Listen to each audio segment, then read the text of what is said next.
This podcast is a member of the Place to Be Nation family. Visit us at placetobenation.com, the only place to be in your pop culture world. Welcome to the Marvel Age Masterclass podcast with host Ben Morse. Episode 5, 1965, Part 1, with Nick Duke.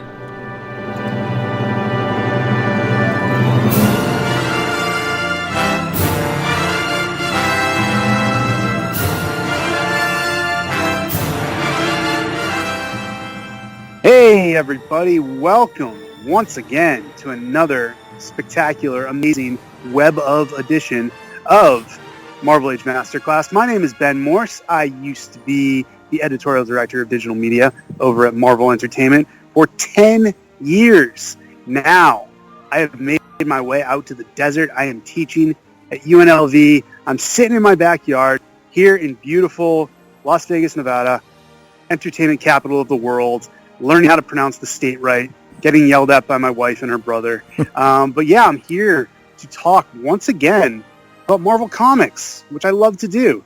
And I love to do that with my friends.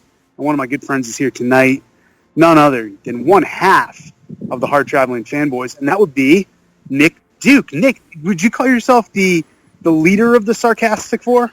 I guess that I've kind of naturally fallen into that, or not naturally, accidentally fallen into that role, I guess you could say. And much like Reed Richards, I am the least interesting member of the Sarcastic Four. No, so there come you go. on, man! You don't have the little gray temples or anything like that. Oh, I want the Gray Temple so bad, but that's the worst. But more as an homage to early '90s Hal Jordan than an homage to Reed Richards.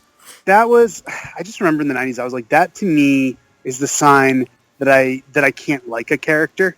When it was Mr. Fantastic, Doctor Strange, and Green Lantern Hal Jordan. I love Hal now. Right. Do I? I don't know if I do. We'll talk about that. Oh, come on now. No, don't tell me you're a Kyle guy. Come on. No, we had this discussion. I told you I'm more of a Guy Gardner guy. Oh, okay. Then all is forgiven, sir. All is yeah. No, I mean, Kyle was not my Green Lantern growing up. Right. But he was Green Lantern when I started getting into DC. Right. And I guess, like, generationally, he would be my Green Lantern in the same sense that, like, I saw Wally West as the Flash. But, I mean, Wally was the Flash since, like, 86 or 87? Right. So that's a little different.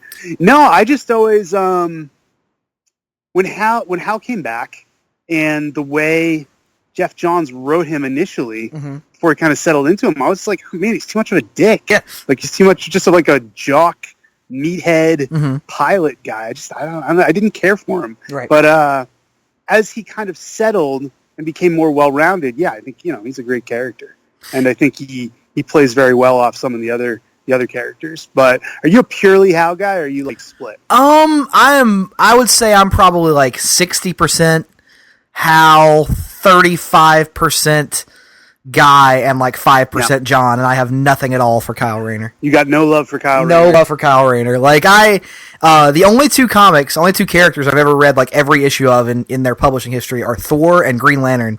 And that 90s Kyle Rayner stuff to me, man, is just a slog because, like, it takes away everything interesting about Green Lantern. To me, what's interesting about Green Lantern is the core concept and, like, the idea of trying to distinguish yourself among this core of thousands.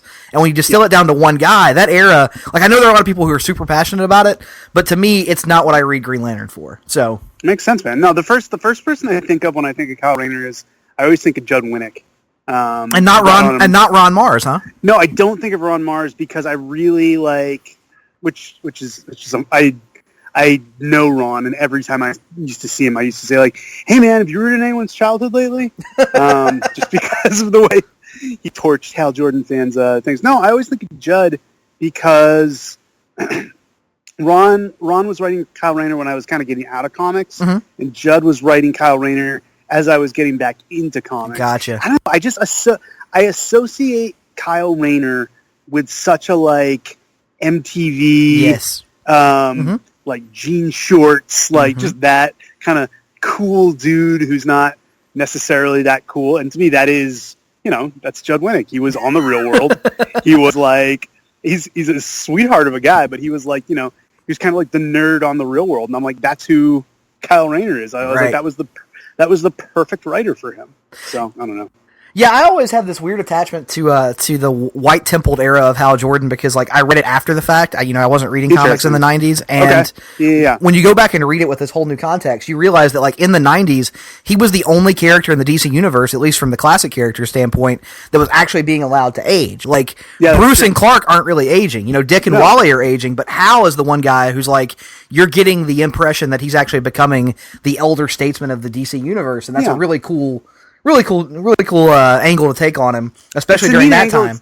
It's a neat angle. It's a neat idea. You definitely nailed it on the head because I was a kid during the 90s. So to me, I was like, oh, this is an older guy. I don't care about him. The same way, to circle it back, because this is, of course, the Marvel Age Masterclass podcast where you get all your Green Lantern opinions. Yep. No, it was the same way Reed Richards was an old guy and Doctor Strange was an old guy. And I'm like, I'm a kid. I don't relate to these guys. It's true. Or even like, Spider-Man's married. I don't relate to him. Don't get me started on the Spider-Man marriage thing because I could go for hours. Yeah, we won't get started on that. We'll cover it because we will get to it eventually, hopefully. At some point, many years from now. I grew up with married Spider-Man, right? So I was kind of like, that's just to me, that's his normal. He's married. He's a married guy. But I'm not gonna lie, I did like when they unmarried him. I get why they did it because I did like always see him as being like, oh, he's older than me. Like he's not, I can't relate to him. I don't dislike him as a character, but I'm like, I'm not married to a supermodel. Right. So I can't, he's not very relatable. But yeah, that's a discussion for another time. Absolutely. Dude, this is a double honor to be podcasting with you. Not only are you the leader of the Sarcastic Four, but you rarely do two-man podcasts without Greg. So this has got to feel just God, yeah. I didn't even think about that until you said that. I'm trying to think of the last one I did without Greg. No. A two-man? I don't know that I ever have for Place to Be Nation. I've done some three-mans with guest appearances on Sellers Points or for the main Place to Be Nation Mother Shop. We did a three-man like 2 weeks ago. Yeah. I'm just saying, like, I'm trying to think of guest spots that I've done, and I guess you're right. I don't know that I've done another one. I mean, maybe somebody will bring one up at some point and make me sound like an idiot, but I can't think of one. No one's gonna make you sound like an idiot but you, buddy. All right, so you guys had a great episode about a week ago. You guys have now split, as I did, into the part 1 and part 2 of doing Marvel Age because we're getting into some pretty dense years where it's hard to cover 1 year in one episode. So tonight we talk about 1965, part 1. And that, oh man, a bird just came into my yard. There we go. I promise not to call you out every time a bird comes by. Thank you. I appreciate that. Todd was, every time there was this noise. No, but this bird was like spiraling down towards me. I was like... Kamikaze style. I was like, is this bird going to die like in my lap? Like, oh my God. Anyways, you guys got to hear here on the Marvel Age Masterclass podcast, where we get to hear all about Green Lantern and dead birds. So, 1965, you guys covered 3 very important comics. We're going to get into those tonight. Initial thoughts on 65. Did I say 64 a second ago? No, you said 65. Oh, man. All right. Got to just keep rolling. So, 65. Let's get your initial impressions of the year, having covered it on Marvel Age. What did you think? What were the big takeaways? What was going on in 65 that wasn't necessarily happening in 63 or 64? Particularly, and I think you heard this on the episode, we talked about it a lot, the X-Men in particular are finding their footing and starting to tell, stories that very early on in their tenure are iconic, man. I mean, that whole element of being something of a reflection of the times, in society in 65 is right there. And as I discussed on the episode, I think there's a little bit of a narrative surrounding the X-Men that X-Men as we know them didn't really take off until Giant Size X-Men #1. Yeah. And reading these early books is just proving that's not true to me. Like, I think the foundation of what the X-Men would become in terms of a societal allegory are right there by 1965. I mean, you see it with the Sentinel story for sure. So to me, I was most taken with the X-Men in the biggest, baddest way. I thought they were the clear standouts, at least of the first part of the year for what we covered in the episode. Yeah, and I want to save them for last. Okay. We'll circle back to them at the end.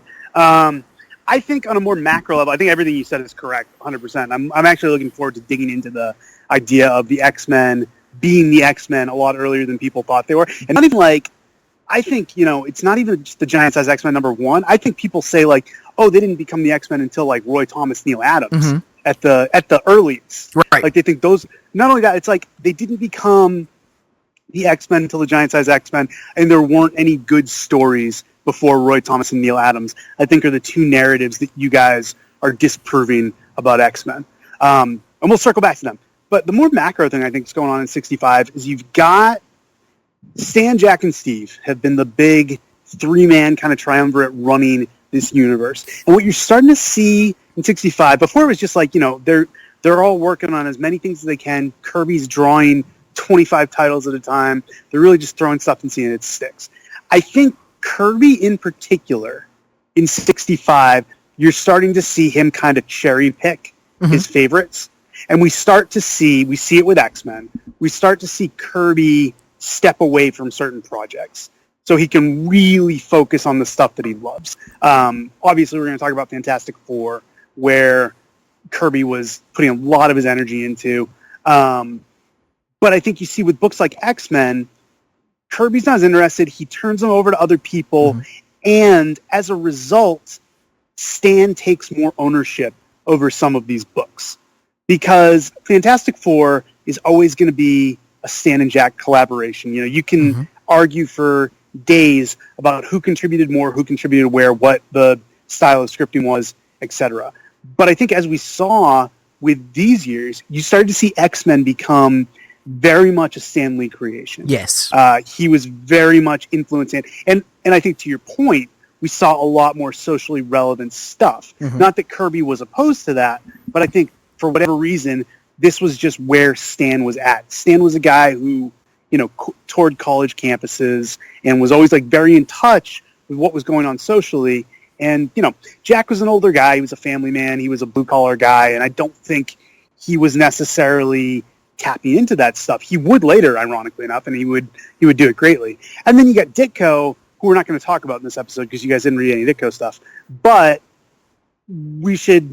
I think we should kind of follow him as well, seeing like, is he doing the same thing as Kirby where he starts to pull away? You will eventually see him pull away from one thing in favor of another. But as far as this goes, I think it's interesting to see the contrast between a Stan and Jack who are into the third or fourth year of their collaboration and then Stan on his own. And then eventually we'll get to see Jack on his own. That's a ways down the line. But it's always just interesting to see what these guys do when they're not necessarily working the other.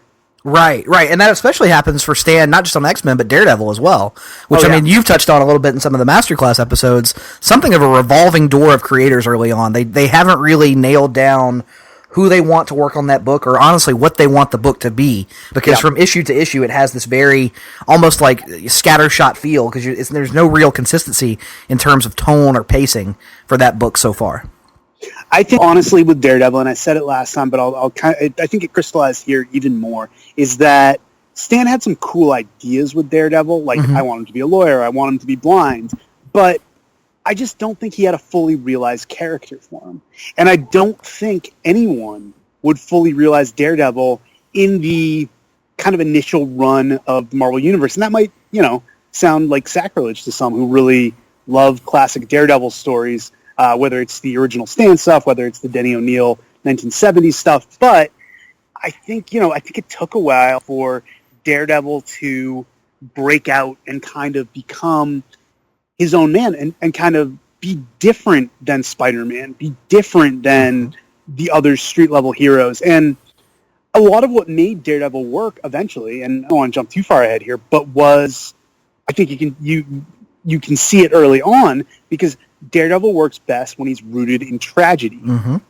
The best thing about early Daredevil should have been, the fact that he comes from this tragic story of his father dying. But we talked about it, how Matt Murdock moves past that so quickly, and he's joking, and he's making quips, and he's doing all this stuff. He didn't really stick with the death of his father. Eventually, creators would circle back around to the idea that Daredevil is at his best when his life is at its worst, when just terrible stuff is happening to this guy. And I think initially, it's interesting in 65, because this is the year we see him get kind of a push. Then the fact that he fights Namor. So we'll just start with Daredevil here. Okay, sure. He's kind of the easiest place to start. He's the guy who has both the least and the most happening at the same time. He's getting kind of a push. Right. He fights Namor in a great issue. That's actually one of my favorite early Daredevil issues. Oh, absolutely. Simply because to this point in the Marvel Universe, we've only seen Namor really take on those that are his equals, or similar. Like, you know, he's fought the Thing. They're about the same strength level. He fought the Human Torch back in the Golden Age. Both of them were heavily powered individuals. With Daredevil, it really is a David and Goliath story. And it's one of the... We've talked about how that worked with Hulk Thing. With Thing in the underdog role made it so much more appealing. Yep. This is that taken to 3 levels up. Yeah. Like, Daredevil has no business fighting Namor. Yeah. And you would see it, there's... in the 80s, there's a classic Daredevil issue where he fights the Hulk. It's a Frank Miller drawn issue. It's fantastic. But I think this was kind of the prototype for that. This was kind of, you're starting to see something. So, as I just said in my whole spiel, and I'll cut it short in a sec so you can talk, but Daredevil, you know, he works when he's a hard luck hero. He works when the things are not in his favor. We don't necessarily want to see him out there beating up guys who are so far beneath him. We want to see Daredevil punching up and trying to survive against adversity. And I think with this Namor issue, it was the first time anyone really hit on a major factor of what makes Daredevil work. Yeah, I would agree with that. I mean, like you said, early on in his tenure, Daredevil was spending so much time running around and joking that it's difficult at times to really distinguish him, you know, personality-wise from Spider-Man. They read like very similar characters, and the stories are laid out in similar fashions. They both have more narrow scopes. But here with this Namor issue, very early on, there's an impression that Matt kind of realizes, you know, what he's up against, and that joking mentality is kind of put off to the side, and you start to see a Matt, like you said, that is fighting from underneath, is having to be more focused and driven, and it kind of starts to reveal what that character would become down the road. And, you know, from an art standpoint, one of the better drawn issues of 1965. I mean, the action scenes are outstanding. I mean, top to bottom, Daredevil 7 is one of the stronger issues we've read, and that's especially, you know, unusual considering, like we talked about earlier, Daredevil has been something of a inconsistent title here early on in his publishing history.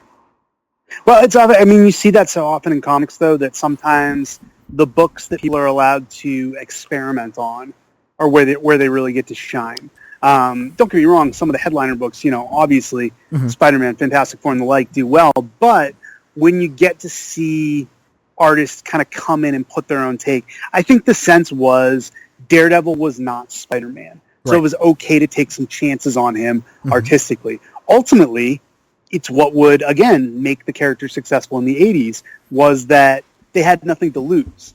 This was not one of their A-level characters. And honestly, that's what made him work again in the late 90s when Marvel Knights started. The idea being that, well, Daredevil's not Spider-Man. Daredevil's not even Hulk or Iron Man. We can do whatever we want with Daredevil. You know, he's not a sacred cow. And just the idea that you could you could mess around with Daredevil. You could do some different things. Now, they weren't doing that to this degree yet, but I would say guys like Wally Wood getting to come in and kind of draw their own take, they weren't living in the shadow of Kirby or Ditko, because Daredevil, his definitive look, even seen by the fact that how quickly he changes costumes, is, you know, he does not have a definitive, he has to look like this template early on. It takes him a while to kind of find his footing with that. Yeah, absolutely. I mean, that's one thing we've touched on, you know, several times throughout this entire project is some of these costume designs are springing fully formed from the minds of Jack Kirby or Steve Ditko or whoever, and others are more of works in progress. And here with Daredevil is a perfect example of a work in progress. But, you know, while the yellow suit, I know it has its nostalgia value for some out there who enjoy the look or whatever, but that red suit that they get to here by issue 7, just a classic look, and they figured it out pretty quickly, but you know, it was an example of something they had to work on and had to refine and get, you know, kind of go back to the drawing board a couple of times before they really nailed down what it needed to be.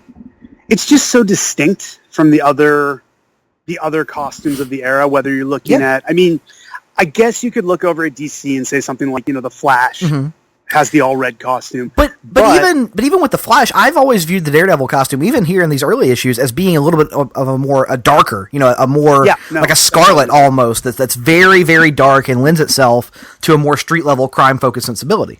Right. With Flash, you've got the bright red with yellow highlights. With Daredevil, like you said, you really have the darker red, where the secondary color would be black. Mm-hmm. And it does set him up, like even to the point where like you have Batman, who's still in the blue and gray over on the other side. And Daredevil really does become that first serious crime character, and I think it's kind of, it's helped identify him throughout the years as being like, this is the serious Marvel character.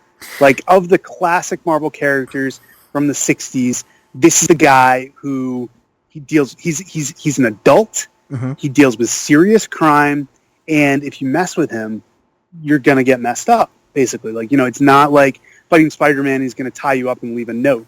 The idea is eventually, like, Daredevil would get there. Here, in these early issues, even though visually he's starting to look like that, he's still very much, in a character sense, kind of Spidey's older brother. Right. But they're starting to get there. Yeah. Like, we're starting to get the hints of Daredevil.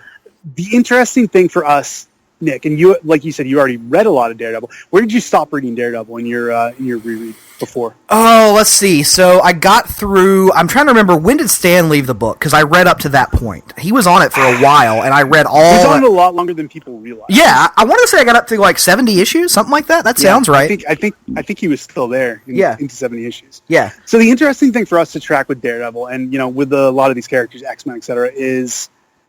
So we've said now, Daredevil has the building blocks of what eventually made him a good character. It's going to be interesting to see what he spends the next couple decades doing. Mm-hmm. Because we know he doesn't break out big until the 80s. Until Frank Miller, until Frank Miller. So the question is, what was filling the pages of Daredevil? Because the book didn't get canceled. Mm-hmm. It was an ongoing book through the rest of the 60s, on through the 70s. So I think it's going to be very interesting to kind of, everyone maybe has read the first few issues of Daredevil out of curiosity. But I think when we start getting into the stuff you covered already, and then even more so, the post-Stan Lee run on Daredevil, it's going to get really interesting, because I think that's a blind spot for a lot, no pun intended. I think that's a blind spot for a lot of people. Yeah, it's definitely a blind spot for me. I mean, honestly, with the exception of some, the Kevin Smith run and a little bit of the Brubaker stuff, Daredevil in general is a blind spot for me. He's a character that everything I've ever read of him I've really enjoyed, and yet I just haven't had the time or the ability to go out and check out the other stuff. I've never read the Frank Miller stuff. Never read any of it, and I can't wait to get there. Never read any of the Bill Sienkiewicz Elektra stuff, which is like high on my list of need to read. But it's just and you've never read the Bendis stuff. That's the biggest thing for me. I'm like one of the biggest Bendis fans on the planet. I know you love Bendis. And I've never read any Bendis Daredevil. I've read all his Jessica Jones. Actually, I take that back. I read, as part of like a Jessica Jones reading chronology, the issues of Daredevil where she showed up. The issues where she showed up. Yep. And they were like just random, intermittent, and so I didn't get any like glimpse of the larger plot or how it all tied together. I was just reading her side appearances. Yeah, I mean it's a wonderful thing, and for me, I know you love Ultimate Spider-Man. Yep. And one of the cool things about Bendis' Daredevil was reading it sort of, and you can still do this, like just keep Ultimate Spider-Man in mind when you're reading it, and just kind of reconcile that it's the same guy. Yeah. Which, I mean, you already have to do to an extent when you're reading like Alias and stuff like that. But Daredevil is more like, if we're talking about how Spider-Man and Daredevil have to be different to work, maybe no one got that better than Bendis in the 2000s, because he was able to write Spider-Man and Daredevil simultaneously and make them so different and make them, in many ways, different sides of the same coin. Right. And really, really seize up on that. So, anyways, we've got a lot of good Daredevil to come.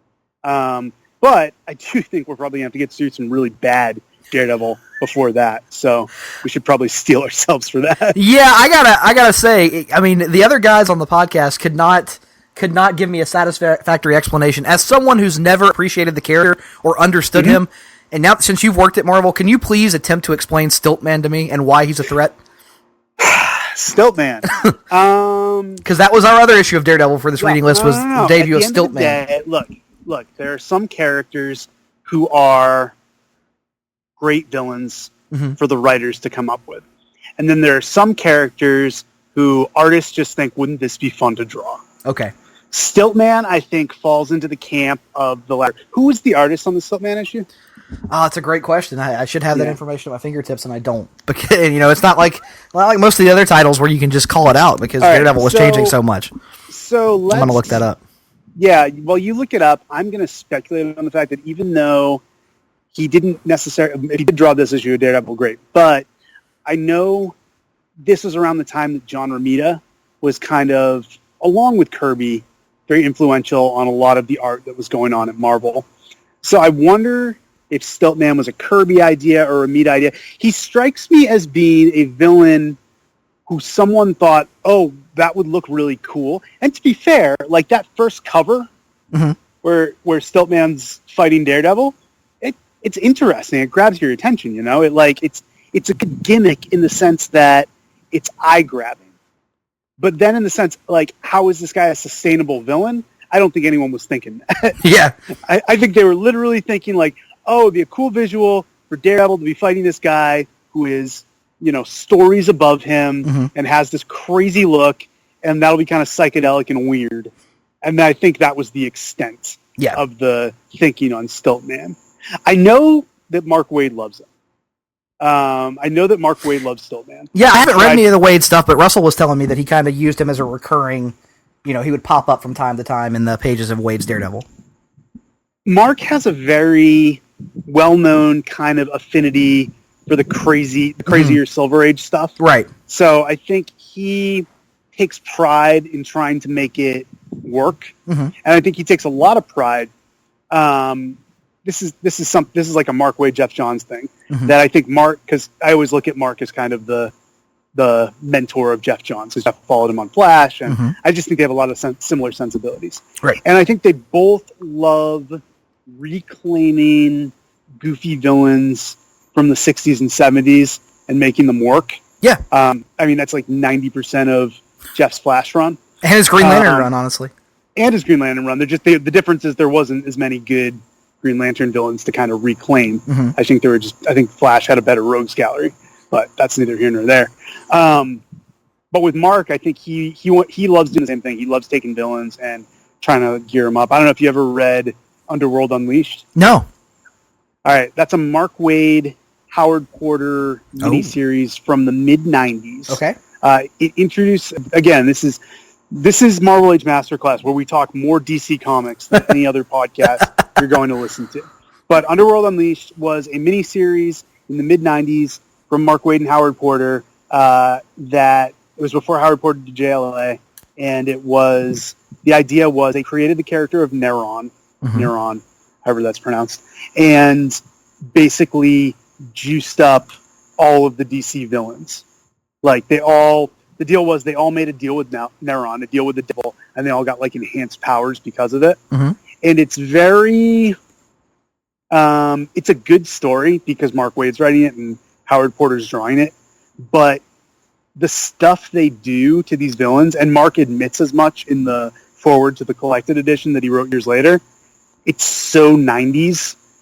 Like, they just do the most 90s things to all of these villains, and they just make them all more violent, and they're all more like, the girls are all more sexy, and the guys are all more cutthroat. It's just... anyways, so Mark Waid has a history of trying to make bad villains work, and I think Stiltman is the apex of that example, if that answered your question at all.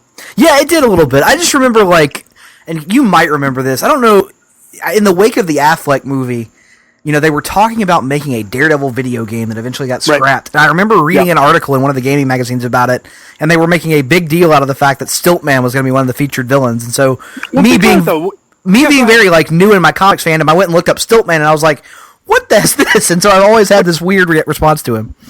But doesn't he sound like the type of villain who, if you were a video game developer, you'd be like, oh, cool, what a great villain. Yeah, because you scale the buildings and stuff. Yeah, trying to climb him and trying to get up to the top and all this stuff. Like, that's a video game designer's dream. There you go. That's a good point. Yeah, but I think, comics-wise, he's I stick to my original explanation, was that he was a cool sight gag that some artist came up with. Wally Wood, by the way, drew that issue. It was Wally Wood. Wally Wood drew that as well? Okay. So maybe Wally Wood came up with it, maybe Kirby, maybe Ramita. I think someone thought this will make a cool visual. Mm-hmm. And as I've talked about a couple of times on Masterclass, these guys were not necessarily, planning for the future. They were not Jonathan Hickman. They weren't plotting 10 years at a time. They were just thinking, well, what's going to work this month? I think it was very much so that there was a mentality from Martin Goodman that went back to, the 40s and 50s in comics, with that idea that, like, well, what's going to get people's attention this month? And that kind of spills over to, the anthology titles, and what's the weirdest thing we can put on the cover of Journey into Mystery this month to get someone's attention, to get them to read the story. Even if the story within has nothing to do with that, I think that mentality was alive and well in the creation of Stiltman. Gotcha. So I think we've talked Daredevil to death. What about? We'll talk Daredevil to death. Hopefully, he'll be back next. That's an interesting question too. Is that I wonder how long Daredevil's going to stay on the reading list, because I don't know how many important Daredevil issues there are.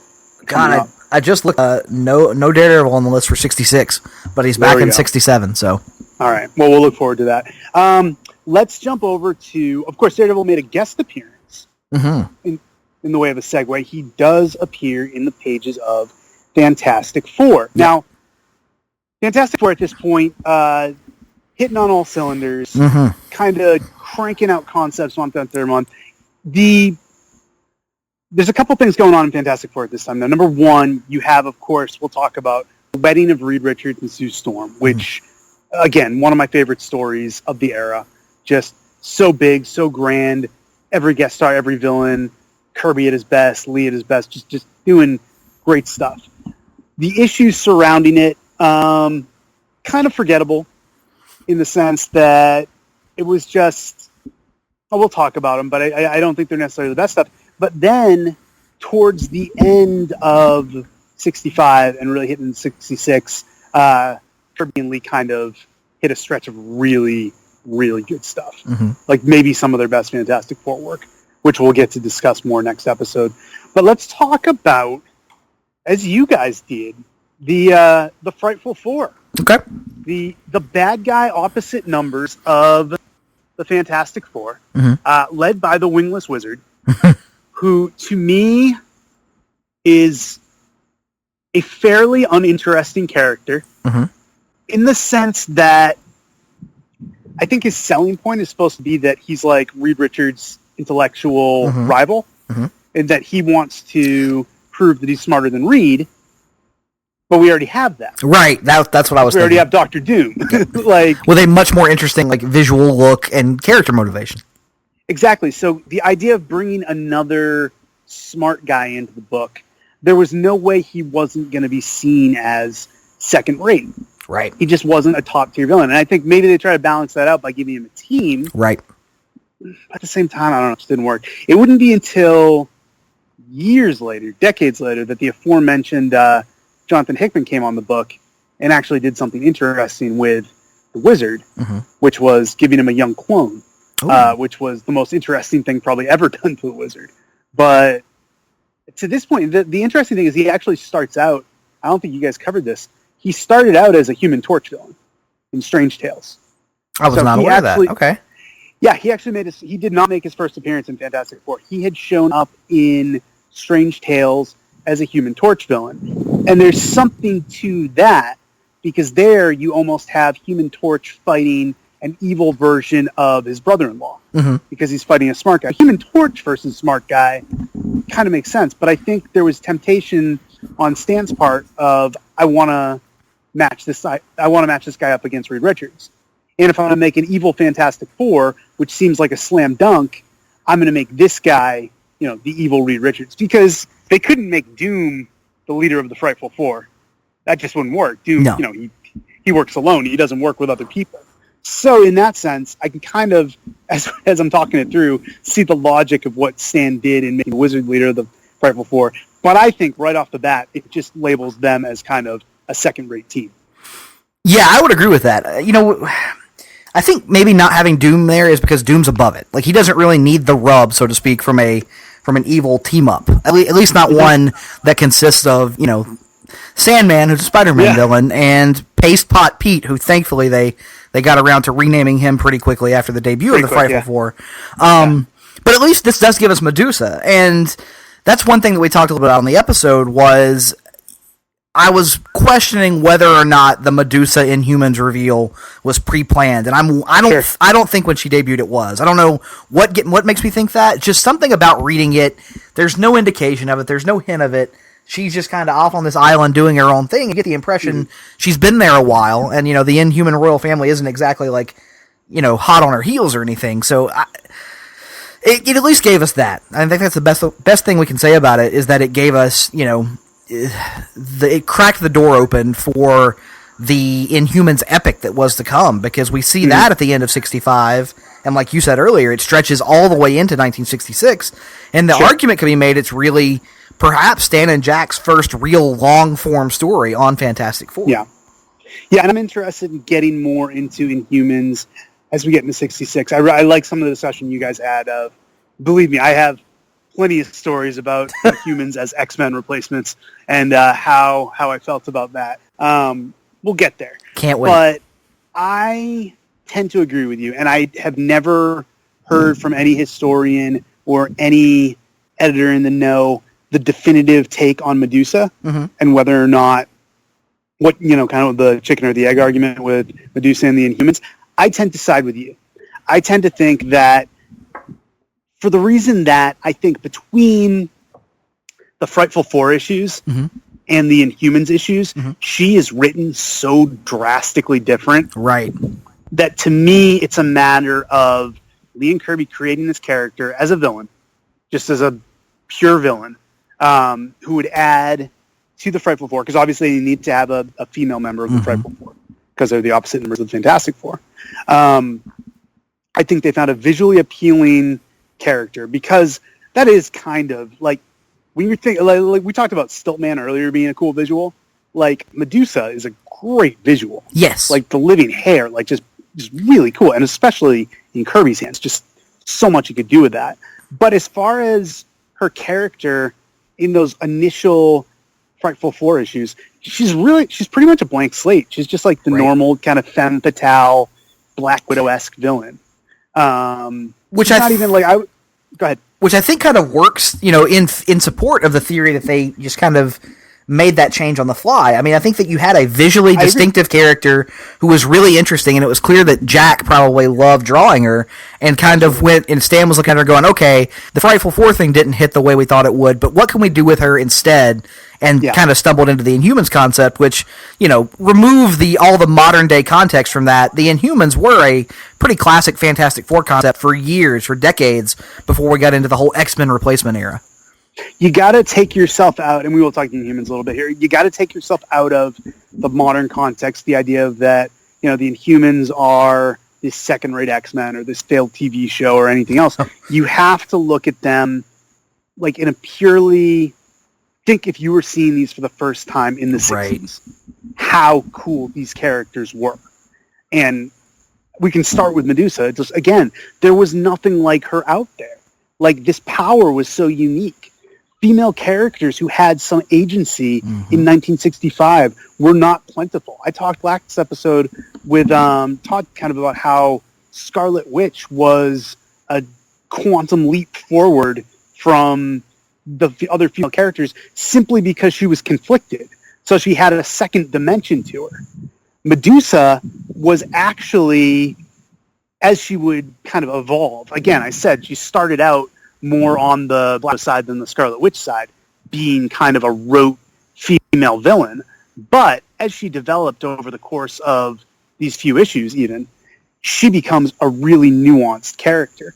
I think something that's really interesting that people seem to forget about is that there's like a little romance thing going on with her and the Torch, which is very weird considering what's to come. But that, to me, only goes, Nick, to further reinforce your theory that they're basically making up what they're doing with Medusa on the fly. Yeah. Because I think they're throwing stuff against the wall. Is she a villain? No. Is she in love with the Human Torch? No. What's working? What's not working? Okay, how can we make this work? And then by the time they get around to bringing in Gorgon, who's another, just again, visually, these characters, you can tell on Fantastic Four, some of the characters who are Stan's babies and some who are Kirby's babies. I think the Inhumans were very much Kirby's. Just because of how visually impressive they were. I think Stan did a great job in terms of establishing, cool characters and the idea of this hidden city. But also, if you look at a lot of Kirby's later work, whether you're talking New Gods, Eternals, whatever, he seemed to really be enamored with this idea of the hidden race within humanity that is somehow more than humanity. And I think, especially on Eternals, he would explore this again and again. So I think you see with Kirby, a lot of his favorite themes get echoed throughout his work throughout the decades. You see some of his journey into mystery come into play in New Gods. And again, you see some of Inhumans come into play in Eternals. But I think these were just visually amazing characters. Black Bolt, there's a reason that in his decades of existence, Black Bolt has never really changed his costume. Right. Because there's no need. The guy has a perfect costume. Right. Like, pretty much all the other Inhumans have been really reimagined at some point, which I would argue don't try to improve on a classic Kirby design. But Black Bolt is just, forever Black Bolt. I mean, come on, dude. Are you a Kiss fan at all? A little bit. I consider myself a casual Kiss fan. So, Gene Simmons' costume for the Demon is based on Black Bolt. Really? Didn't know that. If you ever look... I knew he was a big Marvel fan with the legend of the blood and the ink and all that, but... Right. No, but he has the, underarm wings that Black Bolt has. Okay. On all his Demon costumes, and that was directly from Black Bolt. Very interesting. Cool little tidbit. I think the Inhumans in general, and circle back and kind of expand it back out to Fantastic Four as a whole, the Inhumans in general come along here in 65 where I think you're starting to see, Jack has been great, but I think he's starting to become more... He's experimenting more. He's becoming more creative. He's doing different things. You will probably know the technical term for it, but this art technique they introduce here, where they're taking these black and white scientific photographs and overlaying Jack's drawings on top of them for some of the shots of the Fantastic Four soaring through the cosmos and stuff. That is just mind-blowing stuff for 1965. Yeah, I don't know if you would call that technically fumetti or not. Fumetti being the idea of taking comic drawings and kind of imposing them on real-world backgrounds. So I guess this might be an early example of that. But yeah, man, you're right. You hit the nail on the head. Kirby is doing incredible stuff in 65. And I think, again, this is why he's no longer drawing X-Men. This is why he's not going to be drawing Avengers for that much longer. Is because I think he's saying, look, I have found what I love to do. And what I love to do is create stuff on Fantastic Four, because that's kind of... You got to remember that I think that we don't see really now is there's no... In modern day comics, and it's been this way for decades, there is no central book of the Marvel Comics line, I would argue. There's no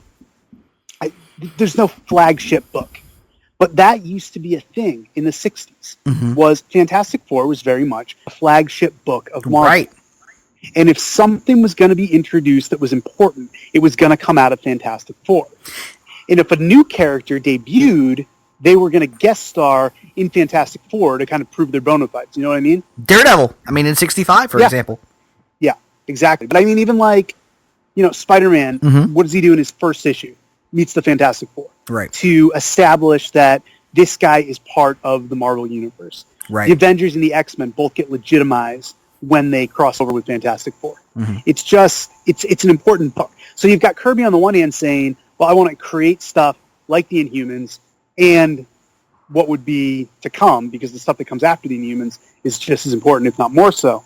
But the Inhumans are, I would agree with you, they're his first, beyond the FF themselves, beyond Doom, beyond some of the kind of hit or miss villains. I mean, the Skrulls, Kree, there are some things that would stick around, Puppet Master, Mole Man.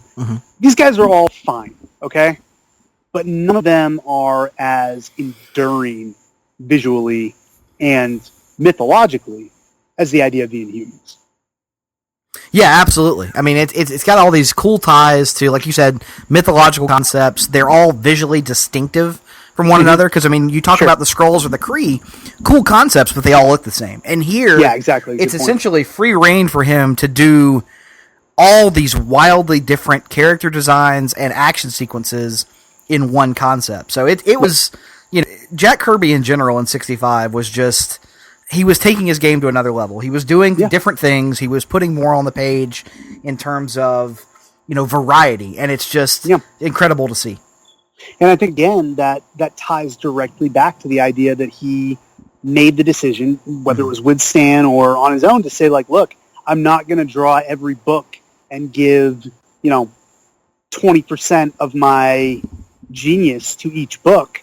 I want to fold it all back into Fantastic Four. And one other book he'd stay on that we'll talk about in the second half of 65.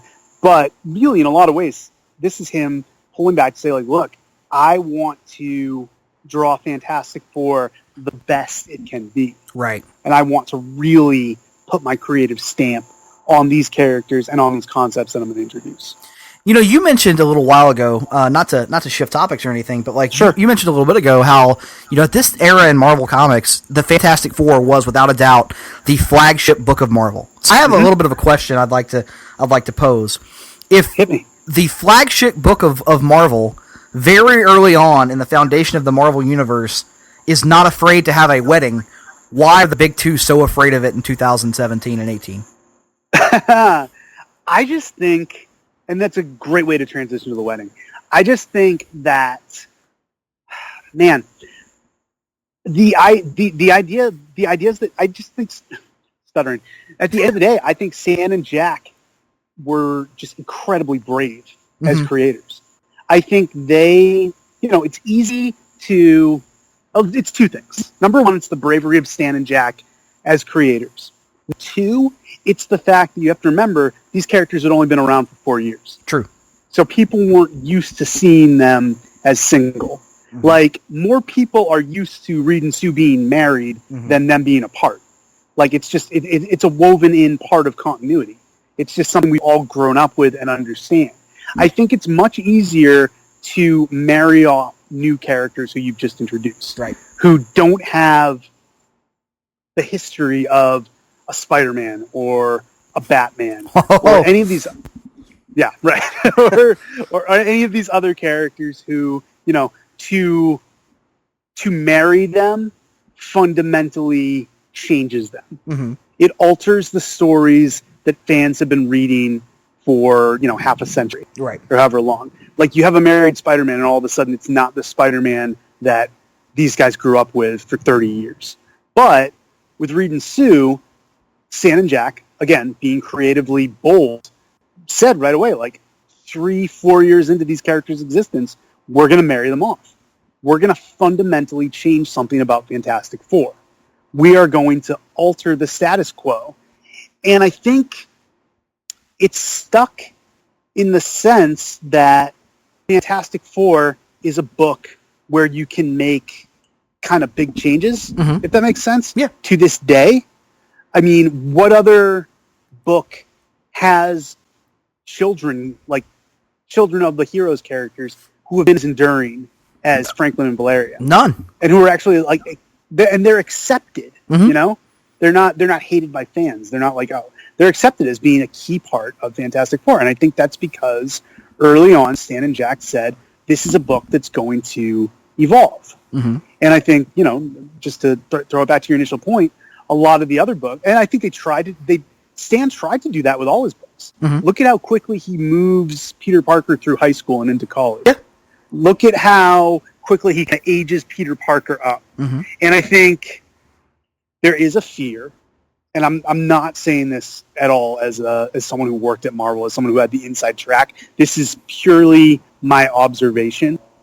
I think there is a fear now that fans are used to characters being a certain way, and doing the sort of wholesale big change that marrying them off causes. I think creators and editors and ads people and everyone else, marketing people, are afraid to do that if they don't know in the back of their minds, like, well, here's how I'm going to get out of it. Right, and that's in 2 or 3 years. That's the they have to write an escape hatch in. Right, and that's the frustrating part. It's like it is, no one is suggesting that these marriages or proposed marriages would be, always and forever and irrevocable. To me, the wholesale shying away from it by both Marvel and DC is taking a tool out of the toolbox. Like, no one is saying you have to use a screwdriver in every situation, but there are stories that warrant it, and it would be interesting, and you can explore that dynamic, and once you've explored it, and you come up with a satisfactory way to kind of reset things to the status quo, then by all means do it. But to say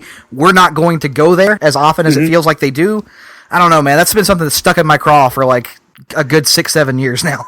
It's fair, man, and honestly, it was.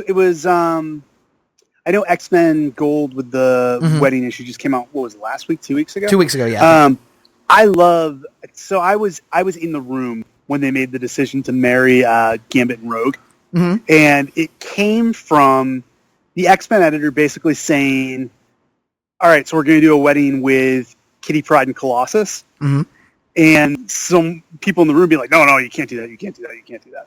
Like the kind of the attitude that you're portraying, just the idea that Kitty Pryde can never be married because she's everyone's teenage crush, and we don't want to, age her into a married woman, which you can argue for or against or whatever. But someone said, and I forget who it was, and it's almost better that way because it can just be kind of an anonymous thing. Right. Someone said, well, if we're not going to deliver on a Kitty Pryde Colossus wedding, what if we marry off Gambit and Rogue?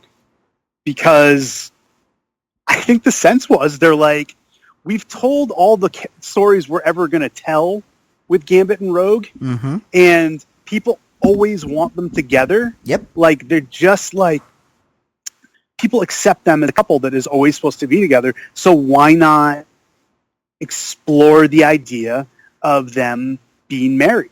Yeah. Because every time we've tried to split them up, people want them back together. So this is almost the perfect couple to do the exact thing you were saying that companies are afraid of. Because I don't think there is an escape hatch written into the Gambit and Rogue marriage. I think for the foreseeable future, the plan is for them to be married. And I would compare it, weird as it sounds, because it sounds nothing alike, but the idea of Superman and Lois getting married in the 90s. I don't think the people who married off Superman and Lois in the 90s wrote it with any intention of it ever being undone. It was just understood that this was how it was going to be moving forward. And as we discussed a couple weeks ago on your podcast on Hard Traveling Fanboys, Superman being married and eventually having a kid is the best thing that ever happened to Superman. Right. Because it makes him different from all these other characters who, no, we can't marry them off. No, they can't have a kid. And it gives him something cool for people to latch onto. Right, and I would argue for a character like Superman, it doesn't fundamentally change him the way it would, Not at all. The way it would a Batman, for example. But even with Batman, there's still some interesting story to be told there of him finding personal happiness and then losing it all because of a recession that he has. But again, we're once again talking DC on Marvel Age Masterclass. It might be the signal that I need to start a DC podcast, but no. Getting back to Reed and Sue again, right. I think what made them work so much was the idea that literally from the moment these characters were introduced, their love story was kind of rolling along, and it gave Stan and Jack the chance to, in the wedding issue, kind of pay off 4 years of subplot. Yeah. Because the soap opera subplot of Fantastic Four was always, Reed and Sue, how are they going to work? You introduce elements like Namor, elements like, Ben being kind of interested in Sue on and off for a few issues. Which they would play out to its ultimate conclusion in the Ultimate Universe. Yeah, that would come back. Yep. But I don't know, just the idea that, you could... It was such a big culmination to a story. It was like you'd been following these guys, and I think what I love about the wedding issue more than anything else is the fact that if you think about it, they've been hyping up this event for the entirety of their run, because Sue and Reed whether they're engaged or not in the first issue of Fantastic Four, you get the sense like, oh, these are two people who are eventually going to get married. Right. Like they're set up as that couple. Mm-hmm. And it was so hyped up. I love the fact that I feel like the wedding issue, the annual of Fantastic Four, is an issue that lives up to the hype, mm-hmm. which is so rare in comics. And Stan and Jack, of course, had the advantage of the fact that they were doing this first before anyone else did. Mm-hmm. So they, there weren't like a lot of wedding issues for them to have to try to top. Like I remember when Cyclops and Jean Grey got married in the 90s, and it was like, well, how is their wedding issue going to be better than this issue, the Fantastic Four wedding issue? And they did their best, but there's something about being first. And also, I just think the idea of the way the Marvel Universe was in 1965, where you could very easily have every character in mm-hmm. this issue, which they do, mm-hmm. and just like, and the fact that Kirby's going to draw all of them, and they're all going to get a page to do something fun, like the mm-hmm. fact that, even like Hawkeye gets a moment to himself. Yep. In this thing, it's just like this. I don't know if this will sound controversial or not, but I mean, the Fantastic Four wedding issue, in some ways, is the template for Avengers: Infinity War, the movie. Mm-hmm. Yeah. It's the idea that we're going to bring all of our characters onto the same stage. Mm-hmm. Obviously, it didn't have the pathos of Infinity War. It wasn't as serious. There wasn't the stakes. I mean, as long as you're not Tim Capel. But it didn't have the stakes, but it definitely had the expansive cast and the idea that everybody has something to do. But at the end of the day, it's still, it's Reed and Sue's moment with a little bit Ben and Johnny in the mix. And that's the cool thing about it to me from a plot perspective is it's definitely built around building up to Reed and Sue's moment. But if mm-hmm. you're actually tracking Doom's plot, Reed and Sue aren't necessarily integral and don't play a huge role in foiling Doom. So you get the impression that, Ben and Johnny and all the disparate members of the Marvel Universe, their greatest gift to Reed and Sue is preventing their big day from being ruined. And so it's like all these other characters are taking these actions, so at the end you get that payoff for Reed and Sue, which I thought was really cool. And kind of the cool idea is that even like and I agree, that is very cool. I think the idea that Reed and Sue don't actually lift a hand to have things. It's very much in keeping with Fantastic Four, though. It's like they're a family, and they're counting on the rest of their family. They have confidence in them that they're going to take care of this for them. Mm-hmm. But it's kind of cool to think about. We've talked about Secret War before on this podcast as being kind of the ultimate Doom story. In many ways, this was the first ultimate Doom, because this was Doom versus the entire Marvel Universe. Right. Yes, he has other villains serving as his proxy, mm-hmm. but it really is everybody versus Doom. And it kind of places Doom on a certain level as what other villain could have done this? Mm-hmm. Like what other villain at this point in Marvel could have commanded all the other villains to fight every hero? And it just, in so many ways, it's the Fantastic Four I've talked about in past episodes about how it serves as the template of things that would come after.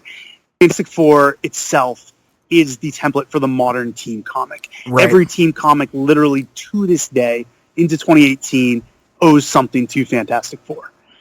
Doom was the first, in my opinion, true fleshed out villain of the Silver Age. And I think a lot, if not all, villains, great villains, who have come since owe something to Doom. In that same sense, event comics, anything that's an event, whether it's a 1-issue event or a 12-issue event, they started in many ways with this issue. This is the first story where you get the widespread guest stars, the crazy villain team-ups, the art going all out. And just, I think, in many ways, this was the template that set things up for what we're still seeing to this day as far as these big events that people either love or hate.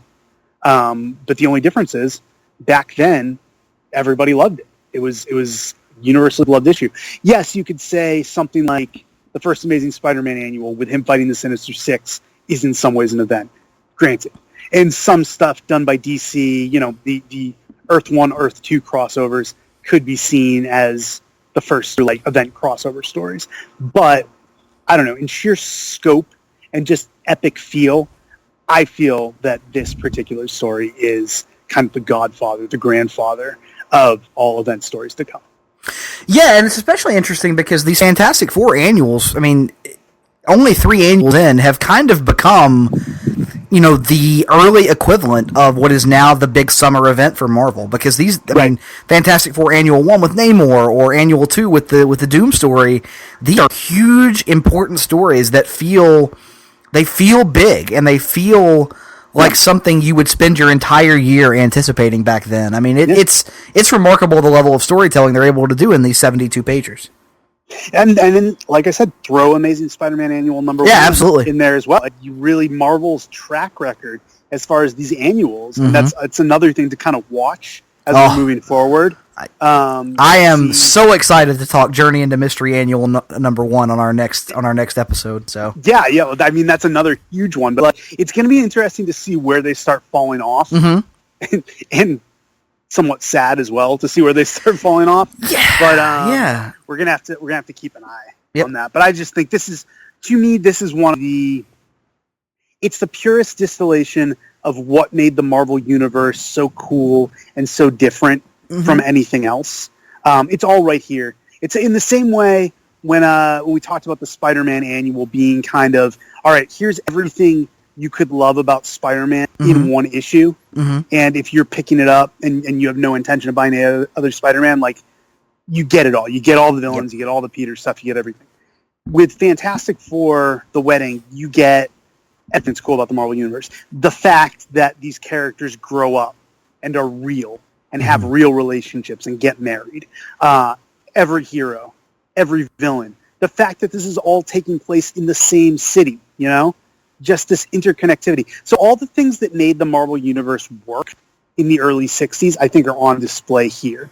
And it's so perfect that it's Stan and Jack doing it. And it's so perfect that they get the cameo, because like without them, it's like this stuff doesn't happen, and just the stuff they're doing is so next level. I mean, again, we've talked plenty about DC on this particular episode, but this is why Marvel in 1965 was destroying. I don't have the financials in front of me, so I don't know if they were like leaps and bounds ahead of DC, but creatively, there's not even a question that Marvel was, destroying DC, and this issue is a perfect example why. Yeah, I agree with everything you just said. Yeah, there it is. You know what? Hold on a sec. Yep. Look at my clock. Do we have time? All right, let's talk quickly before we move on to X-Men. I want to make sure we have enough time left for X-Men. But real quick, just because he's become kind of the signature character of Marvel Age Masterclass, for better or worse, let's talk about Dr. Doom for one more second. Okay. And the thing I want to talk about, and I'll put specifically you, I'll let you talk, is that I love that in 1965, Dr. Doom is a nuanced and versatile enough villain that in the Wedding issue, which is kind of a celebration of all things Marvel, and Doom kind of has to be not the most serious villain. Like, he's not really a serious threat in the Wedding issue. I mean, he does come up with this crazy scheme, and he's going to, turn all the villains against Reed and Sue's wedding. But he's so, like, he's just at his pissed, wanting to ruin Reed Richards' best day. Yep. And just like it you need him because you need a villain who has the caliber to pose this kind of threat. But I would argue that the other story that you guys read for this year, the one with the Daredevil guest star, is a much more serious Doom appearance. Yeah. Like, in the same year, he's both an entertaining kind of like event, like we just need him for this event, and then at the same time, there's a deeply personal Doom story. So again, I think it speaks to the versatility of the character and how complex he was. Yeah, and you especially start to see, what you've talked about, this personal rivalry for him becoming his central focus. Because that Daredevil story that you mentioned where he guest stars in FF 39 and 40, Doom at one point says, like, verbatim, I want to take over the world, but first I must destroy Reed Richards. And, like, exactly, you get that, he's stating, nothing else I will ever do will matter to me until I destroy Reed Richards first. And so, like, you start to see the depths of his obsession with this personal rivalry, and it's something that'll carry forward, I'm sure, over the decades. But yeah, Doom, his appearance in the wedding issue, while you're right, it was mostly for entertainment's sake and it was kind of a silly plot, it would have felt so strange to have such a significant Fantastic Four event without Doom playing a role. Have Doom there, right? Yeah, Doom had to be there in some way, shape, form, or fashion. Like, it just had to happen. So, between FF39 and 40 and the Fantastic Four Annual, I think you get a whole lot of Doom here in 65, and I think it just carries forward a lot of the things about his character that we've called out previously.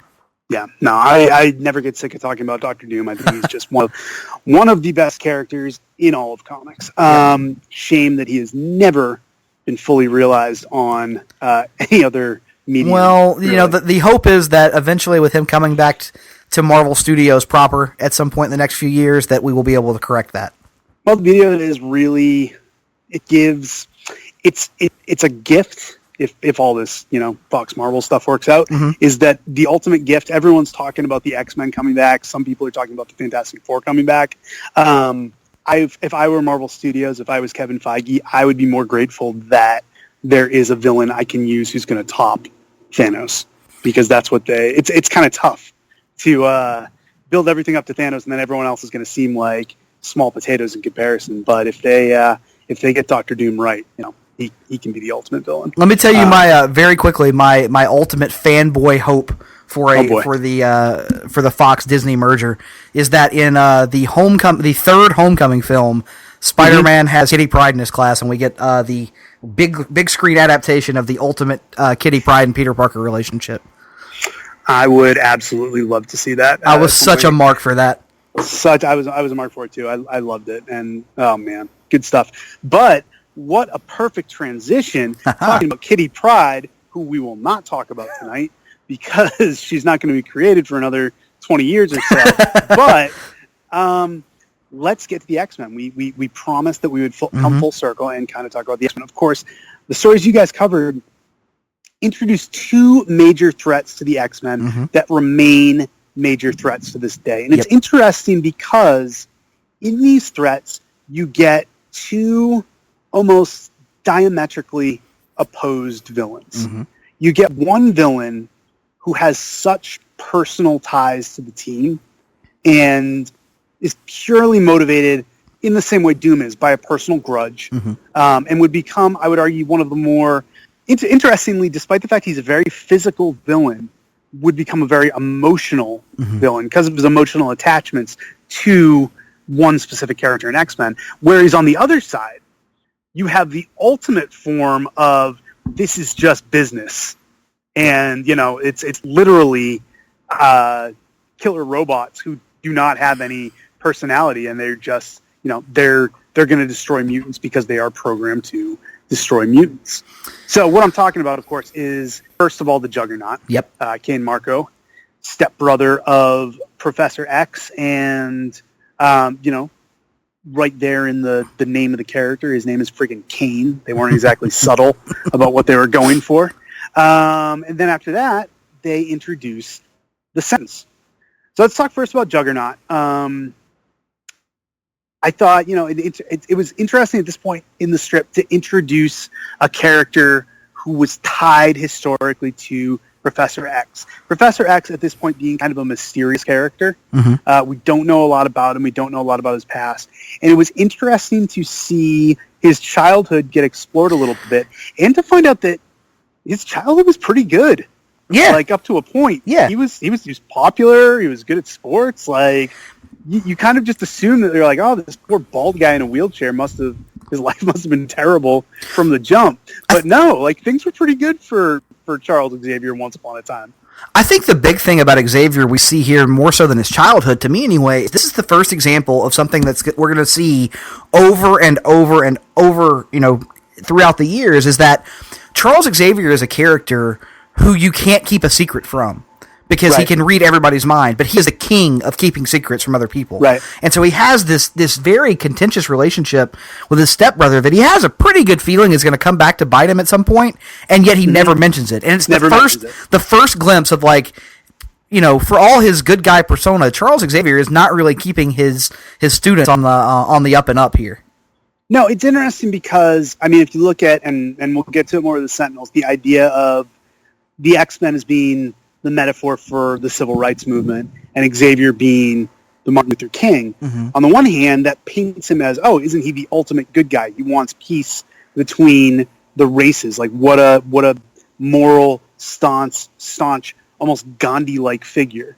But because this is Marvel and the characters have feet of clay, and because, Spider-Man might be this teenager we all love, but he was also an arrogant dick who got his uncle killed. And because, all these characters have flaws, yes, Professor X might be the darkest of all the Silver Age Marvel characters. And I think that's something to speak to your narrative that you talked about earlier in the episode, the idea that so many things in the X-Men didn't come about until the 70s or 80s, and Chris Claremont created all of them, or, the later writers did. Like, no, the idea of Professor X being kind of a shady jerk, like, that was there from the beginning. Like, he's always been this very dark character, and I think, credit to Stan Lee for, again, inverting and flipping on its head a trope in comics. In the same way he took the teenage superhero, kind of the smiling, grinning, everything's great teenager, and produced Spider-Man and the X-Men. These kids who, not everything in their world was perfect and all right, and they were much more sullen. I think in the same way, you always had a mentor figure to these characters was always just this great, the cool version of an adult, the one you would want hanging out. You're a teenager, but you'd want to hang out with this guy. I'm thinking back to, like, this is a terrible example, but I'm thinking back to Teen Titans and Mr. Jupiter, who was their Silver Age mentor, who's just like, benevolent, great guy who everyone loved. And that's the template for the mentor to the teen heroes. No, Xavier was, I used it once, I'll use it again, he was shady. Yeah. He had all this stuff going on, and he had, like, ulterior motives, and he had crazy secrets, and that's what makes him, to this day, a great character, because on the one hand, yes, he is the mutant figure striving for peace and wanting to do better, and he has this great dream of racial harmony, but yeah, he's also a jerk. And, like, he's also just not a good guy. And he's, like, he's not morally above everybody else. So, I don't know. I think Juggernaut, to me, Juggernaut's fine. He's a good character, great visual, cool powers just in terms of being strong and unstoppable. But I think kind of our conversation thus far proved that, to me, the most interesting part of debuting Juggernaut was to give Xavier another added depth. I agree. And I mean, also visually, it gave, it brought something to the book in terms of a dynamic action sequence. Again, matching the X-Men up against this never-ending, never-ceasing ball of chaos. Juggernaut as a character who is in constant motion, even if he's, as we see in the issue, 35 feet under the ground, he's still moving forward. And so it's a cool, it's a cool visual concept for the X-Men to bounce up against. But you're right, from a character standpoint, it's all about Charles Xavier here. Yeah, I will say the thing that I'll give credit to Juggernaut for, and I like Juggernaut. He's a great villain. He's a classic villain. But the thing that Juggernaut has going for him, you would say, is that of all the X-Men villains, he's probably the one that has, and I'll even include Magneto in this, he's probably the one who has broken out and become a Marvel Universe villain more than any of the other X-Men villains. Like, you've seen great Juggernaut, Hulk. Thor stories, Spider-Man, Hulk, Avengers, all these different characters. Like, he's just a cool concept because the idea of him being unstoppable the minute you put him, like, maybe the best Juggernaut story of all time is that two-parter with Spider-Man, where Spider-Man has to figure out a way to beat him. And I won't reveal how he does it because I hope that'll eventually be on our reading list someday. But yeah, the Juggernaut, cool concept, and definitely goes far. And you guys talked about it, and you talked about it more just now. I love the idea that he's perpetual motion. That's just another neat layer. The fact that he is literally always moving forward, and that's something I think they need to touch upon more. I mean, also at the end of the day, though, I like Juggernaut is just an evil scumbag. Yes, like he's just the bad guy. I've I've never really been a fan of them attempting to do the Juggernaut babyface turn, which has happened numerous times in numerous different comics. Just give me Kane Marco as an unrepentant jerk. Yeah, just a bully and just a bad guy. Yeah, I'm definitely with you on that one. We talked about a little bit in the issue, some of the other guys were saying that the Juggernaut origin and his relationship with Xavier kind of makes him relatable or sympathetic in some way. And I didn't think so, man. I'm like, so his brother, his brother-in-law was better than him at stuff, or his stepbrother, excuse me. I mean, you got to kind of learn to deal at a certain point and not be a giant douche, because that's what he is from their first encounter. Is he's being a complete bully to Charles Xavier. So no, I didn't find him sympathetic or relatable in the least. So no, not at all. I don't think so. I'm with you. I mean, he's not a good guy. He's clearly like the bad brother, just because he's ultimately what is the root of his problem is that he's jealous. He's jealous of Charles. But it's the same way, that Doom is jealous of Reed. It's the same way that all these characters are jealous of each other. It doesn't give you license to go out and be, a super villain. Right. Yeah, at the end of the day, you still got to, kind of see it that way. But, yeah, Juggernaut's cool. We will see more of him across the Marvel Universe in the future. But, yeah, let's circle back to the very first thing we talked about when we started this episode, I believe, if it wasn't Green Lantern. And that is this idea that the X-Men, which has become known for being a metaphor for social and civil rights, which some people would say the best X-Men stories are about the ideas of mutants as a minority, as the other. And there is that sense that, but in the 60s, they were just a group of teen heroes, and they weren't very popular, and they got canceled. And then they brought them back in the 70s, and they added the minority and the social stuff, and that made them interesting. That's simply not the case. I mean, what's the issue number of? It's a trilogy of issues for the Sentinels. What's the first issue they show up in? 14 through 16. So less than 2 years in to the X-Men's history, if you can read this initial Sentinels story. Which, by the way, I forget who talked about it. It might have been you. I apologize for not remembering who, but whoever said, their entryway to the Sentinels was the Night of the Sentinels 2-parter on X-Men Animated. I'm right there. That was me. Specifically the Pizza Hut promotion. Yes. So I think for a lot of people, the Sentinels were their first X-Men villain. Yep, again, definitely. Even more so than Magneto. They chose with that cartoon, which I argue to this day was ahead of its time, and it's what got me into comics. It's what got me into comics. It's goofy. There are things about it, like the fact they can't punch each other or shoot each other. Like there's stuff going on where there was restrictions from Fox that literally like they couldn't show explicit violence. So if you go back and look, it's a lot of like lasers that miss things. It's kind of the hallmark of the X-Men animated series. But the stuff they were doing on a children's Saturday morning cartoon, touching on racism, discrimination, and all of that.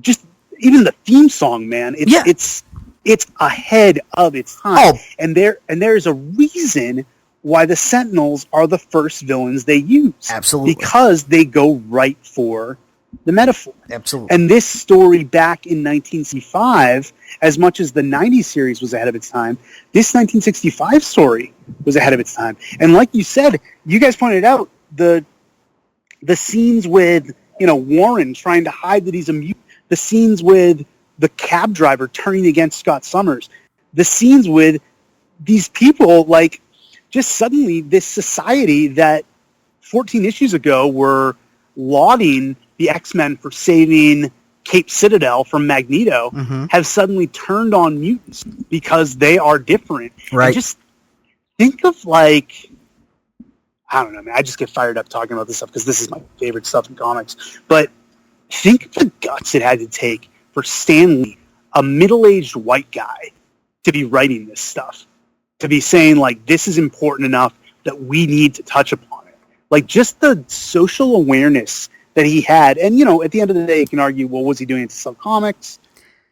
Yes, of course. But I do think there was some degree of him being, I want to comment on stuff that's going on in society. and just the sheer power and bravura of these issues that introduced the Sentinels. And I guess we've talked around the Sentinels without actually saying what they are, but basically they're giant robots built by this guy Bolivar Trask to track down and exterminate mutants, because mutants are the next step in human evolution, and as a result, humans are terrified of them. But yeah, man, I've said a lot. Let me give you your chance at the podium to kind of touch upon stuff you might not have in the initial Marvel Age episode. No, I mean, like I said, you're right. I mean, the choice of the Sentinels to kick off X-Men the Animated Series was a brilliant move because, like you said, it gets straight to the allegory, it gets straight to the metaphor. Yep. It dives into the allegory. It dives right into the heart of what the X-Men are when they're at their best. And so, I know me as a kid, it left a huge imprint on me. I can still vividly see that scene of, the Sentinels bursting through the shopping mall and coming after Jubilee. Sure. That's one of my first X-Men memories. And so it was really cool to get to go back and see how they were introduced here. The designs wasn't quite there yet. They were a little smaller. They weren't quite the hulking masses that we had come to know. And I was not aware that Master Mold was a concept that was introduced so early on, because I remember when Master Mold pops up on the animated series, I was like, oh, that's a big deal. And here he is, right from the jump. So no, again, you're seeing something with Stan and his artistic collaborators on this. Who's I think it was Alex Toth on the Juggernaut issues, and then it's Werner Roth on these issues. I think I'm pretty sure. Jack on the layouts, and Jay Gavin, it says, on the inking. Interesting. Okay, I have no idea who that is. I don't know if that's a super Jay Gavin and Vince Coletta. Vince Coletta, I know. Okay. But Jay Gavin, not. But yeah, I mean, this was just from the start, Stan, and let's not run over the fact that Jack may have still had some input at this point, because he is still working on the book. But whoever's inputting it, just the Sentinels were fully formed. They were not some of these characters we've talked about, Daredevil being one we've talked about on this very episode, who they had the broad strokes, and they would later writers would fill in the rest. No, the Sentinels that we saw years later in Days of Future Past, or years later on X-Men the Animated Series, or years later in the X-Men movies, these guys came fully formed. And what I loved how you guys talked about is the fact that Stan didn't wait to have them turn on humanity either, because he had this great idea, and he wanted to get every last bit of it into these 3 issues, because who knew how long he would be writing X-Men? Who knew if he would get a chance to do a second Sentinel story? So he packs it all right into this first Sentinel story, and it really changes everything, because it changes everything for the X-Men. Now, something we're going to have to look at in the next few years is, why was it not enough to sustain the X-Men? Because the X-Men will eventually go away for an extended period of time. But this is groundbreaking stuff, and I think it absolutely blows the narrative you discussed out of the water in terms of, the X-Men weren't what the X-Men were until 1975. No. In 1965, this was there, and the first Sentinel story really was a game-changing story. I mean, yeah, it totally was. So it was, like I said, it was just so cool to go back and get in on this concept at the ground floor. Because when I think of the X-Men, I think the Sentinels, Magneto and Sentinels, are the first 2 villains that pop in my mind. Yeah, absolutely, and it continues the trend of, as we've been doing this reread and kind of rediscovery of the Marvel Universe for some of us. Spider-Man and Fantastic Four are the books that I knew were good. Journey into Mystery is the one that's just kind of a treat because it's not as widely celebrated. But then to me, X-Men is the one that's really been the pleasant surprise. Yeah. Maybe along with Doctor Strange. Yeah. But X-Men, to a large extent, I was just I've always been an X-Men fan. They've always been my favorite comic, in part because of those cartoons.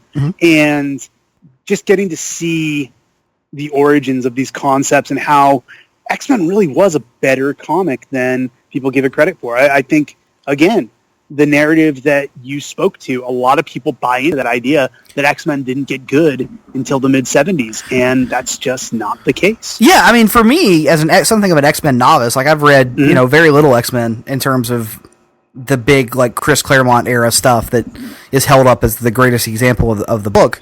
Right. That's always been, if I ask someone, all right, so tell me about the X-Men, and everybody goes, well, it kind of all started with Giant Size X-Men #1. I've heard that line so many times from people over the years, or read it different places, and going through this project has just reinforced to me and exposed the fact that that is not the case. Like, the X-Men, Stan and Jack had this concept nailed down. Probably, like you said, more so Stan, because Jack is starting to back away from the book at this point a little bit. Right. But the foundation for the X-Men stories that would come later is being laid by Stan. It's a lot. The building blocks are there much more prominently than people would have you believe. I think it's going to be very interesting that you, in your position as an X-Men novice, to see how you receive the Claremont stuff when we get there eventually. Mm-hmm. Because kind of the beauty of this Stan stuff is it's pretty timeless. Like, it still works. Obviously, there are elements of it that are goofy in Silver Age, but I think one of the big knocks on the Claremont X-Men, and if you love the Claremont X-Men, you love the Claremont X-Men. I'm in that camp. I love the Claremont X-Men, but there is a knock that Claremont has a style that's very immediately dated. So I will be curious to see how we do when we get there. What you think of that? But that is in the future. This is now in the past. This episode, because we're done. We've covered all of 1965 part 1. The beauty of this, Nick, is that I get you back for another episode when we cover part 2 of 1965, and I'm very much looking forward to that. I really enjoyed having you on tonight. This was awesome. And where can people find you all around the interwebs and whatnot? Yeah, so on Twitter, I'm at NickDuke87, currently retweeting tons of comic stuff and in my countdown to football season, so that'll be annoying for new followers. Was that because you were born in 87? Yeah, I was born in 87, yep. All right, continue. I was born in 87, the greatest year, the year of our Lord, when Hulk Hogan body slammed Andre the Giant. So you were born the minute Hogan slammed Andre. You were conceived. I was born 9 months. 9 months later. There you go. Yeah, 9 months later. That slam. Those are your parents. Right. But anyway, on Facebook, you can also find me. I'm always around the Place to Be Nation Comics Facebook page. We got lots of good stuff going on over there. The Brad Learns Comics thread, which has just become oh my God, an entity unto itself. It's incredible to see how that thing is still going. So yeah, you can find me over there, and of course here on Place to Be Nation Pop. Listen to Marvel Age, which I am, I guess, technically a host of. And then also the co-host of, as has been mentioned, Hard Traveling Fanboys. We are weekly. Which I believe is the longest-running weekly episodic podcast.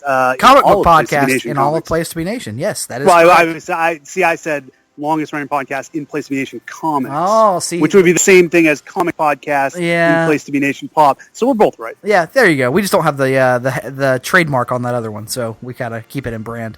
Yeah, we'll get there. Yeah, absolutely. But yeah, so we're that's a weekly podcast as we made reference to, and so month of July, keep an eye out for. We are going to be celebrating the 10th anniversary of the release of Christopher Nolan's The Dark Knight, with an entire month of shows themed around the Dark Knight trilogy. Crazy. 10 years, man. Wow. Yep. All right. If you guys want to find me, you can find me on Twitter at Ben J. Morse. You can find me on Instagram at Ben Morse. That's Morse like Morse code 882, because that's the year I was born. On Facebook, I'm in the same place that Nick is, Place to Be Nation Comics. I have not touched that Brad thread because I'm terrified of it, but maybe I'll try to wade in and give my opinion. And of course, I'll keep plugging it until it's years later. If you guys want to experience my TED Talk, in which I discuss a lot of the same stuff we talked about here tonight as far as X-Men, and also talked about Spider-Man, Ms. Marvel, and a bunch of other stuff, you can watch my TED Talk at unlvtv.unlv.edu/TEDxUNLV. Start the video at 1 hour and 17 minutes. But also go back and listen to all those other guys. They were great too. But yeah, man, let's end it there because we got a lot more to talk about in 65. We're not nearly done with this, and I can't wait to hear you guys cover the rest of 65, and then you will come back here and we will cover the rest of 65. Can't wait, man. Sounds like a plan. All right, guys. Until next time, class dismissed.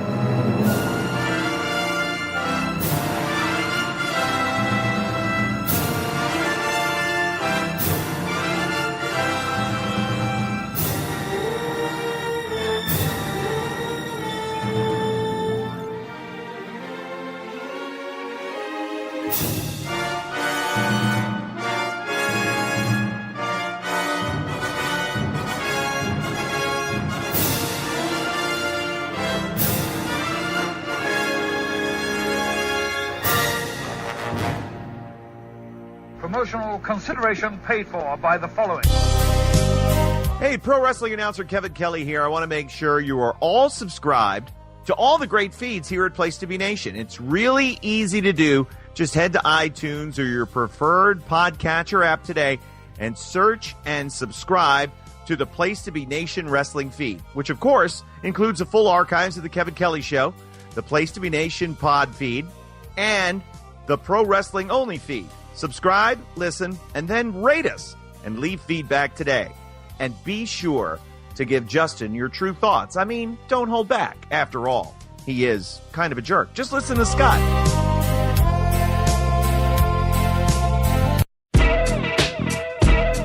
Place to Be Nation's JT Rosero and Chad Campbell here. We want to let you know that we have a ton of great podcasts available to you on iTunes, Stitcher, Google Play, and PlaceToBeNation.com. We offer them to you on two great feeds. On the Place to Be Nation wrestling feed, we bring you the Mothership, the Place to Be podcast, along with Main Event, Survey Says, the Monday Night Wars, and our monthly pay-per-view reaction show, as well as Jeff Learns Wrestling. In addition to these full-length shows, we also deliver special network podcasts and pod blasts on topics old and new. Over on the Pro Wrestling Only feed, we dive deep inside the wrestling business with a stacked army of experts leading the way.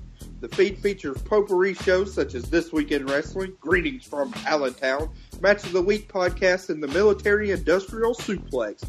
We also have shows that focus intently on certain topics like Through the Years, Worldcast, Strong Style History, Strong Style Story, and Mount Olympus. Plus, the feed has the full archives of legendary shows like Titans of Wrestling, Where the Big Boys Play, Letters from Center Stage, and Letters from Kayfabe, plus much more.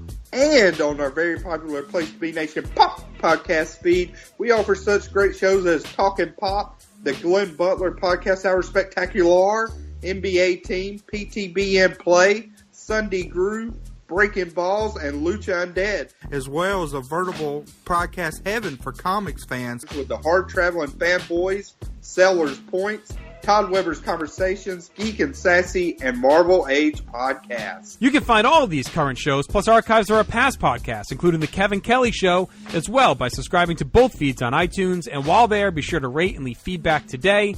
All these shows, plus others, available at PlayStation.com, where we cover pro wrestling, sports, movies, comics, plus in-depth stretch projects, and more. Be sure to support our site by using PlayStation.com/Amazon when doing your online shopping, and download our free PTB Vintage Vault Refresh ebooks via the links on our site.